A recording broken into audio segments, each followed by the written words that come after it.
Number 6 અને 7 આ બે રૂમ એ પોતે વાપરતા. ઋષિ ભારતી જે છે એ 6 નંબરનો રૂમ વાપરતા, 7 નંબરનો રૂમ છે એ માતાજી વાપરતા. બે રૂમની હાલત એટલી બધી ખરાબ હતી. તમે સાધુની અંદર રહ્યા, સંન્યાસી છો, ડબલ બેડનો બેડરૂમ ન હોવો જોઈએ. બેડરૂમ છે અંદર ન બોલી શકાય એવી વસ્તુઓ અંદર પડી છે.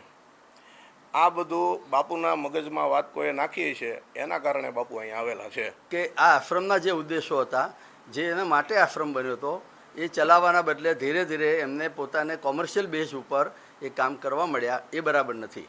આશ્રમ છે, જાહેર સંસ્થા છે, NGO છે, તો એને બધા ટ્રસ્ટીઓને સાથે રહીને ચલાવવું જોઈએ.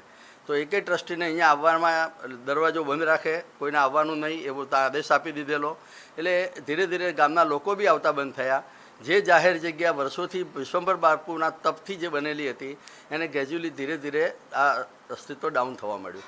એટલે અમને એમ લાગ્યું કે આ બરાબર નથી. જાહેર જગ્યા છે અને પબ્લિકની છે, પબ્લિક ટ્રસ્ટ છે, અને એટલા માટે મહામંડલેશ્વર હરિરાનંદ બાપુને વિનંતી કરી કે આપ અહીંયા રહો તો કંઈક આશ્રમ, કારણ કે આપણે તો અમે તો વ્યવહારિક માણસો છીએ, સંસારિક માણસો છીએ. અહીંયા કોઈ માણસ તો જોઈએ ને ગાદી ઉપર. એટલે એમને અહીંયા બેસવાની વિનંતી કરી, એમને માન્ય રાખી, અને જે કંઈ એમનું છે એમના પ્રોબેટ બી એમનું આપેલું છે, ઇલીગલ એમને વસિયતનામું પણ બનાવ્યું. એટલે એ બધી પ્રવૃત્તિ જોતાં અમને એમ લાગ્યું કે બધા ટ્રસ્ટીઓ સામે એક જ ટ્રસ્ટી, 10 ટ્રસ્ટીમાં એક જ ટ્રસ્ટી એક બાજુ અને 9 ટ્રસ્ટીઓ એક બાજુ છે.